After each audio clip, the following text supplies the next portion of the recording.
DKT UPSC CSC। अगर आप केवल सिविल सर्विस परीक्षा के प्रीलिम्स, मेंस और इंटरव्यू के वीडियो देखना चाहते हैं तो सब्सक्राइब करें DKT UPSC CSC चैनल। यहाँ आपको टॉपर्स के वीडियो रैंक के हिसाब से अरेंज मिलेंगे। चैनल के लिंक के लिए डिस्क्रिप्शन बॉक्स में जाएं। नमस्ते, मेरा नाम अर्पित गुप्ता है। मैंने सिविल सर्विसेज एग्जामिनेशन 2021 में 54th रैंक हासिल की है। मैं अभी आपके सामने जो मेरा ऑप्शनल सब्जेक्ट मैथमेटिक्स रहा है उसके लिए अपनी जो भी स्ट्रैटेजी रही है और जो भी फ्रेमवर्क रहा है वो शेयर करना चाहता हूँ। और मुझे लगता है कि ये आप में से काफ़ी सारे लोग जो कि मैथ्स के लिए कोचिंग नहीं कर रहे हैं और सेल्फ स्टडी से प्रिपरेशन करने वाले हैं उनके लिए काफ़ी हेल्पफुल रहेगा। तो पहली चीज़ तो ये है कि क्योंकि मैं IIT रुड़की से मैंने ग्रेजुएशन की है, तो सबसे पहला क्वेश्चन ये आता है कि जस्ट बिकॉज मैंने IIT रुड़की से ग्रेजुएशन की है तो कहीं ना कहीं I have a sound mathematical background. तो मैथमेटिक्स का जो बैकग्राउंड है वो थोड़ा सा हेल्पफुल रहता है इस एग्जामिनेशन में भी, क्योंकि एक अच्छा नैक रहता है हमारा मैथमेटिक्स का। तो कोशिश करिए कि अगर आपका मैथमेटिक्स बैकग्राउंड नहीं है, तो अगर आपने BSc या फिर MSc या फिर ऐसा कुछ भी मैथमेटिक्स से नहीं किया है प्रीवियसली, तो आई वुड लाइक कि आप एक बार प्रीवियस ईयर क्वेश्चंस को देखें तभी ऑप्शनल लें, क्योंकि ये ऑप्शनल थोड़ा सा रिस्की है इन द सेंस कि अगर आप ये ऑप्शनल लेते हैं तो ये आपका सिलेक्शन करवा भी सकता है और एक अच्छी रैंक भी दिला सकता है। और दूसरी चीज़ ये है कि ये ऑप्शनल ऐसा भी साबित हो सकता है जो आपको कभी लिस्ट में नहीं आने देगा, जो हमेशा आपको लिस्ट से एलिमिनेट कर देगा। तो क्योंकि ये इस तरह का ऑप्शनल है जो कि आपको एवरेज मार्क्स नहीं देता है, तो आपको ये जो स्ट्रैटेजी है वो सुनने के बाद कोशिश करिए कि स्ट्रैटेजी को आपको किस तरह से अप्लाई करना है, और आप जो है स्ट्रैटेजी को अप्लाई करके वो चीज़ कर सकते हैं नहीं, ये आपको एक बार अपने आप से देखना पड़ेगा। तो मेरी जो मैथमेटिक्स की स्ट्रैटेजी रही है वो बहुत ही क्लियर रही है कि मुझे सिलेबस के हर पार्ट को बुक से कवर करना है। रैंडमली लोग जो है IMS या फिर किसी और भी कोचिंग में जाते हैं और वहाँ से सिलेबस कवर करते हैं, और काफ़ी सारे नोट्स भी कोचिंग्स के हैं जो कि पॉपुलर है मार्केट में और लोग उससे पढ़ते हैं। लेकिन मेरी स्ट्रैटेजी नहीं रही है, इसलिए मैं ये शेयर करना चाहता हूँ कि मेरी स्ट्रैटेजी ऑप्शनल की थोड़ी अनकन्वेंशनल रही है, लेकिन क्योंकि इसने मुझे रिजल्ट दिया है तो मैं चाहता हूँ कि मैं ये शेयर करूँ और बाकी लोग भी जो है इससे मोटिवेटेड हो करके ये स्ट्रैटेजी फॉलो करें। तो जब मैंने मैथ्स ऑप्शनल शुरू किया था तो काफ़ी सारे लोगों ने मुझे बोला कि तुम्हें कोचिंग ज्वाइन करनी चाहिए, लेकिन मैंने ये कोचिंग ज्वाइन नहीं करी। तो मैंने सिलेबस का सबसे पहले जो सबसे ईजीएस्ट टॉपिक्स थे वो उठाए और मैंने कोशिश की कि मैं देख पाऊँ कि इन टॉपिक्स में मैं कितने ज़्यादा कंफर्टेबल हूँ।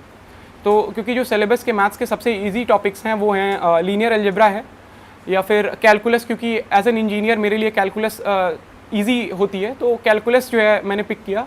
थर्डली जो है वेक्टर एनालिसिस जो एक टॉपिक है सिलेबस में वो काफ़ी इजी है। पेपर 2 में जो लीनियर प्रोग्रामिंग एक टॉपिक है वो थोड़ा इजी टॉपिक है, और अगर आप देखें न्यूमेरिकल एनालिसिस जो है वो थोड़ा इजी टॉपिक है। तो ये जो इजी टॉपिक्स हैं इनको मैंने पहले देखा और कोशिश की कि क्या मैं इनको खुद से कवर कर सकता हूँ। तो जब मैंने इनके सिलेबस को देखा और इनके प्रीवियस ईयर के क्वेश्चंस देखे तो मुझे ये कॉन्फिडेंस मिल गया कि इसको मैं खुद से कवर कर सकता हूँ।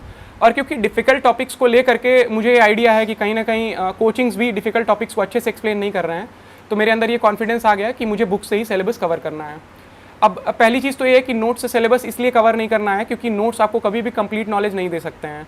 और UPSC ने जो 2020 और 2021 की मैथमेटिक्स के पेपर्स बनाए हैं उससे एक क्लियरली दिखता है कि UPSC नहीं चाहता है कि आप नोट्स पढ़ के और प्रीवियस ईयर क्वेश्चन सॉल्व करके मैथ्स के पेपर में मार्क्स लेके आएँ। वो जानबूझ करके आपको ऐसे क्वेश्चंस दिखा रहे हैं जहाँ पे आपको ये समझ में आए कि हमें अब बुक पढ़नी है, कॉन्सेप्ट को समझना है, तभी जा करके हम आगे बढ़ पाएंगे, क्योंकि प्रीवियस ईयर क्वेश्चंस रिपीट नहीं होंगे पेपर में। बुक लिस्ट मेरी ऑलरेडी जो है मेरे टेलीग्राम चैनल पे पड़ी हुई है, तो मैं चाहूँगा कि आप वहाँ से पूरी बुक लिस्ट देख सकते हैं। अगर आप मेरे टेलीग्राम चैनल तक नहीं पहुँच पाते हैं तो आप गूगल कर सकते हैं। प्रकाश राजपुरोहित सर का ब्लॉग है ऑलरेडी इस पर, और नीतीश के सर का ब्लॉग है इस पर। जो उनकी बुक लिस्ट रही है मैंने सेम बुक्स फॉलो की हैं और वो बुक्स काफ़ी ज़्यादा हेल्पफुल रही हैं। आपको सिलेबस के जो डिफ़िकल्ट पोर्शंस हैं जैसे मॉडर्न अलजेब्रा है या फिर रियल एनालिसिस है, या फिर जो इंजीनियरिंग बैकग्राउंड के लोग नहीं हैं, जो जैसे कि मेरी मैकेनिकल इंजीनियरिंग बैकग्राउंड रही है तो मेरे लिए फ्लूइड मैकेनिक्स एक डिफ़िकल्ट सब्जेक्ट नहीं रहा है, लेकिन काफ़ी सारे लोगों के लिए फ्लूइड मैकेनिक्स भी एक डिफ़िकल्ट सब्जेक्ट रहता है। तो ये जो 3 टॉपिक्स हैं कोशिश करिए कि इनको जो है आप लास्ट में कवर करिए, लेकिन इनके लिए मैक्सिमम जो टाइम है वो आप अलॉट करिए। एक 8 मंथ्स जो प्लान है, 8 मंथ्स प्लान है इस मैथमेटिक्स को कवर करने के लिए। उसमें आप हर महीने जो है सिलेबस वाइज मैंने अगेन जो है अपने टेलीग्राम चैनल पे एक पूरा का पूरा टाइम टेबल डाला हुआ है कि कैसे आपको कवर करना है हर टॉपिक, और हर टॉपिक को कवर करने के बाद किस तरह से करना है। तो मैं वो एक टॉपिक एक्सप्लेन कर देता हूँ। फॉर एग्जांपल हमने लीनियर अलजेब्रा पिक किया, तो हम लीनियर अलजेब्रा में जो बुक फॉलो करते हैं वो कृष्णा सीरीज़ की बुक है या फिर शॉम्स की बुक है। तो हम कोशिश करेंगे कि हम कृष्णा सीरीज़ की बुक उठाएं और जो भी सिलेबस में गिवन टॉपिक्स हैं उनको उस बुक से कवर कर लें। जब हम वो टॉपिक्स को कवर कर लेंगे और हर टॉपिक पे 1-2 एग्जाम्पल सॉल्व कर लेंगे तो हम प्रीवियस ईयर क्वेश्चंस की तरफ जाएंगे। हम देखेंगे कि यूपीएससी का क्या ट्रेंड रहा है, एग्जैक्टली कौन से क्वेश्चंस हैं जो वो कंटिन्यूसली हर साल पूछ रहा है, या फिर कौन से ऐसे कॉन्सेप्ट्स हैं जो यूपीएससी बार बार टेस्ट कर रहा है। जब हम वो चीज़ें कवर कर लेंगे तो हम वापस अपने बुक पे आएंगे और हम देखेंगे कि क्या बुक से क्वेश्चन पूछे गए हैं या फिर बुक का कौन सा एरिया है जहाँ से क्वेश्चंस लगातार पूछे जा रहे हैं। हम बुक के उस एरिया को वापस जो है कवर करेंगे और जो भी अच्छे क्वेश्चंस लगेंगे उसको एक कॉपी में नोट कर लेंगे। उन क्वेश्चंस को हम जो आगे के अपने जो भी रिवीजन पार्ट रहेगा उसमें बार बार देखते रहेंगे। अब जो अगली बात आती है वो ये आती है कि फिर जो है प्रैक्टिस कैसे होगी। तो प्रैक्टिस हमको कोशिश कर रही है कि जब हम पहला रिवीजन कर रहे हो तो बहुत मिनिमल प्रैक्टिस करनी है। हर टॉपिक से 2-3 एग्जाम्पल्स बस प्रैक्टिस करने हैं। हमें बस टॉपिक को समझना है, अपनी कॉन्सेप्चुअल अंडरस्टैंडिंग डेवलप करनी है कि ये जो टॉपिक है इसमें क्या कॉन्सेप्ट्स इन्वॉल्व हैं। इसके बाद अब हमको लगता है कि नोट्स बना लेने चाहिए क्योंकि हम बार बार बुक्स को रेफ़र नहीं कर सकते हैं।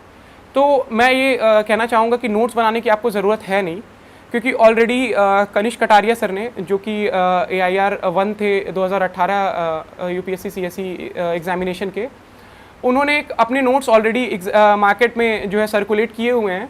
और क्योंकि वो नोट्स बहुत ही ज़्यादा कॉम्प्रिहेंसिव हैं तो उस नोट्स को मुझे नहीं लगता है कि दोबारा आपको नोट्स बनाने की ज़रूरत है। अपना एफर्ट्स आप वहाँ पे अपने एफर्ट्स बचा सकते हैं। उन नोट्स को आप यूज़ कीजिए और उन नोट्स से आपको जो लगता है कि आप उस नोट्स में ऐड करना चाहते हैं वो आप प्रिंट करके उन नोट्स में आप ऐड कर सकते हैं। पर ट्राई करिए कि उन नोट्स को हॉलिस्टिकली फॉलो करिए।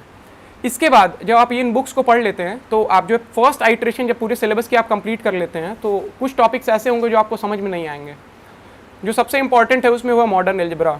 तो जब मेरा पहला अटेम्प्ट था तो मुझे मॉडर्न अलजेब्रा बिल्कुल भी नहीं समझ में आती थी। मैं पेपर में मॉडर्न अलजेब्रा के लगभग सारे क्वेश्चंस जो है वो गलत करके आया था।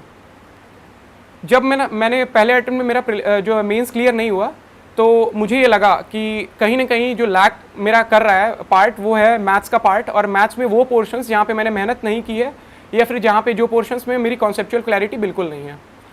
तो जब अप्रैल 2021 में वापस से मैंने मैथ्स की पढ़ाई शुरू की थी, तो अप्रैल 2021 में और अप्रैल से लेकर के इनफैक्ट जुलाई 2021 तक मैंने मैथ्स के सिर्फ उन पोर्शंस पे फोकस किया है जो सबसे ज़्यादा डिफ़िकल्ट हैं।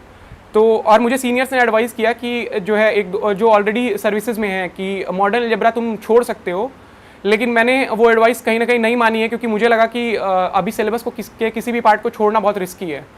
तो मैंने modern algebra, real analysis, complex analysis और फ्लूइड मैकेनिक्स और जो रिजिड बॉडी मैकेनिक्स हैं, ये जो 5 टॉपिक्स हैं इनको उन 4 महीनों में बहुत ही ज़्यादा टाइम देकर के कवर किया है और कोशिश की कि इन सब्जेक्ट्स को मास्टर करने की कोशिश की जाए। मतलब इतनी ज़्यादा जो है अपनी इतना ज़्यादा लेवल इन सब्जेक्ट्स में कर लिया जाए कि किसी भी टाइप के क्वेश्चन को एग्जाम में हैंडल कर लिया जाए। तो ये जो मेरी मेहनत रही उन 3-4 महीने की, जिसकी वजह से मैं इस बार जो है मेंस में मैथ्स में 306 मार्क्स पा पाया। तो ये उस जो 4 महीने की मेहनत है कहीं ना कहीं उसका परिणाम है। अदरवाइज़ मैथ्स मेरे लिए एक ऐसा सब्जेक्ट होता जो मुझे इस बार फिर से लिस्ट से बाहर कर देता। तो ये जो स्ट्रैटेजी है मेरी अभी तक मैथ्स की, इसको आप एग्जैक्टली इस तरह से फॉलो कर सकते हैं। जब प्रीलिम्स और मेंस के बीच वाली बात आती है तो हम मैथ्स पूरी तरह से भूल चुके होते हैं, क्योंकि प्रीलिम्स के 2-3 महीने पहले हमने मैथ्स छोड़ दी होती है और मैथ्स का सिलेबस इतना ज़्यादा है कि जब हम प्रीलिम्स के बाद पहली बार मैथ्स का कोई ईजीएस्ट टॉपिक भी देखते हैं तो हमको लगता है कि ये क्वेश्चन तो हमने कभी सुना भी नहीं था। तो नए सिरे से वापस से जो मैथ्स शुरू करने वाली चीज़ होती है वो बहुत डिफ़िकल्ट होती है। बुरा लगता है अंदर से, बहुत ज़्यादा डिमोटिवेटिंग फील होता है कि यार क्या ऑप्शनल ले लिया है, लेकिन यही खेल है। आप अगले 10 दिन सबसे ईजी टॉपिक्स को उठाइए और उनमें जो नैक है वापस से मैथ्स का, जो आपका 3-4 महीने पहले था, उसको कवर करने की ज़रूरत है। उन 10 दिनों में जब आपने वो नैक वापस से हासिल कर लिया तब आपको रियलाइज़ होगा कि फाइनली जो है आप मैथ्स में जैसे पहले 3-4 महीने पहले थे जब आप मैथ्स लगातार पढ़ रहे थे, वहाँ पे आप वापस आ गए हैं। उसके बाद आप धीरे धीरे डिफ़िकल्ट टॉपिक्स स्टार्ट करना शुरू करिए, क्योंकि प्रीलिम्स जस्ट खत्म होते ही हम स्पेकुलेशंस में लग जाते हैं कि रिजल्ट कब आएगा या फिर मार्क्स कब आएंगे, तो हम बहुत ज़्यादा टाइम वेस्ट करते हैं। यही वो टाइम है जब हमको ये चीज़ करनी है। उन्हीं 8-10 दिनों में हमें ये चीज़ करनी है कि वापस से मैथ्स में अपने आप को उस लेवल पे फिर से लेकर के आना है। मैथ्स के एटलीस्ट 2 रिवीजन जो होने चाहिए प्रीलिम्स और मेंस के बीच में। तो 2 आइट्रेशंस मैंने फॉलो किए थे। 2 आइट्रेशंस में, पहले आइट्रेशन में मैंने P1 जो पेपर 1 कवर किया पूरा, और टेस्ट दिया। फिर मैंने P2 कवर किया, मतलब पेपर 2, उसके बाद मैंने उसका टेस्ट दिया। फिर मैंने जब थर्ड आइट्रेशन में पेपर 1 और पेपर 2 लगातार कवर किए और साथ में दोनों सब्जेक्ट के एक ही दिन 6 घंटे बैठ के टेस्ट दिए। इससे हमको ये फील मिल जाती है कि एग्जामिनेशन में कैसे 6 घंटे बैठ के पेपर देना है। अब ये जो पूरा प्रोसेस है प्रीलिम्स से बीच से मेंस का, ये हो जाता है कंप्लीट। इसके बाद आती है कहानी अगेन, क्योंकि हमें पहले पेपर्स देने होते हैं जीएस के और एसए के, तो हम फिर से मैथ्स छोड़ देते हैं 10-15 दिनों के लिए। तो जब हम फाइनली GS4 का पेपर दे करके घर पहुंचते हैं तो हमें ये रियलाइज़ होता है कि मैथ्स बहुत पीछे छूट गई है फिर से। तो जो वो 5 दिन हैं, उन 5 दिनों में आपको मैथ्स को इस तरह से पढ़ना है कि आप जब अगले दिन 6वें दिन जब आप देने जा रहे हैं ऑप्शनल का पेपर, तो आपकी जो मैथ्स स्ट्रेंथ है, जो आपकी रही है, जो आपका लेवल रहा है मैथ्स में, वो वापस से गेन हो जाए। उसके लिए बहुत ज़्यादा इंपॉर्टेंट है कि आप अपने सारे नोट्स को उन 5 दिनों में पूरी तरह से कम्प्लीटली रिवाइज़ करिए। जो आपने कॉपी बनाई थी जिसमें आपने बहुत सारे क्वेश्चंस लिखे थे जो आपको लगता था कि अच्छे क्वेश्चंस हैं, उनको रिवाइज करिए। और एक इम्पॉर्टेंट चीज़, जब भी आप पेपर देने जा रहे हो फाइनली ऑप्शनल का, उसके 2 दिन पहले, क्योंकि उसके 1 दिन पहले इंग्लिश और हिंदी का पेपर होता है, तो उसके 2 दिन पहले आप ट्राई करिए कि एक टेस्ट दीजिए किसी भी सब्जेक्ट का। पेपर 1 का भी दे सकते हैं, पेपर 2 का भी दे सकते हैं, कोई भी सेक्शनल टेस्ट दे सकते हैं, बट एक टेस्ट मैथ्स का 3 आवर्स का ज़रूर दीजिए। उससे क्या होता है कि हमें ये कॉन्फिडेंस आ जाता है कि एग्ज़ाम में हम पेपर लिख लेंगे, क्योंकि हमने आखिरी बार जो है मैथ्स का पेपर लिखा होता है लगभग 1-1.5 महीने पहले। तो ये जो पूरी मैथ्स की स्ट्रैटेजी है मेरी, ये रही है। और आपको थोड़ी सी अनकन्वेंशनल लग रही हो, क्योंकि इस तरह से लोग मैथ्स प्रिपेयर नहीं करते हैं। काफ़ी ज़्यादा जो है मैंने हेल्प टेलीग्राम चैनल से भी ली हुई है, वहाँ पे मैं थोड़ा एक्टिव था, तो वहाँ पे जो है फ्रेंड्स के साथ डिस्कशन भी किया है।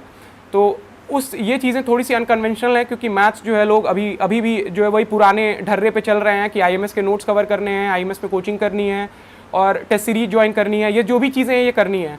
तो मैं ये कहूँगा कि इन चीज़ों से आप हट करके, मैंने जैसे प्रिपरेशन की है उस तरह से करके शायद आप और बेहतर कर सकते हैं मैथ्स में, और इससे कहीं ना कहीं आप एक कॉन्फिडेंस लेकर के आगे चल सकते हैं और बाकी लोगों को दे सकते हैं। मैंने मैथ्स के लिए जो टेस्ट सीरीज ज्वाइन करी थी वो आर्यभट्ट आश्रम की थी। उनकी जो टेस्ट सीरीज़ थी वो काफ़ी अच्छी रही है, और UPSC के जो पेपर्स हैं उनके काफ़ी क्लोज रही है, क्योंकि UPSC भी आजकल काफ़ी सारे बाउंसर क्वेश्चंस डालता है जो पेपर में मतलब हमें ऐसे डर लगने लगता है क्वेश्चंस को देख करके, और प्रीवियस ईयर क्वेश्चंस रिपीट नहीं होते हैं, तो हमको लगता है कि कैसे हम हैंडल करेंगे। तो उस टेस्ट सीरीज ने मुझे वो सिखाया है कि कैसे जो है उन पेपर्स को हैंडल करना है। तो क्योंकि जब मैं पेपर में बैठा तो मैं ऑलरेडी टेस्ट सीरीज में वो हैंडल कर चुका था, तो आई वॉज हैबिचुअल कि अब जो है ऐसा ही पेपर आएगा। तो that actually help me in managing the stress when I saw कि पेपर थोड़ा डिफ़िकल्ट साइड है। तो और ये मेरी पूरी स्ट्रैटेजी रही है मैथ्स की, और आई वुड लाइक कि आप सब ये स्ट्रैटेजी देखें, और कोई भी अगर सेल्फ स्टडी से रिलेटेड डाउट हो तो जो भी मेरा टेलीग्राम चैनल आप वहाँ पे कमेंट कर सकते हैं मैथ्स के स्ट्रैटेजी के नीचे, I will reply there. And also मैं चाहता हूँ कि जो है मैथ्स को आप अपना स्ट्रेंथ बनाइए। अगर आपकी वीकनेस है मैथ्स, तो ट्राई करिए कि मैथ्स एज एन ऑप्शन मत लीजिए। Thank you.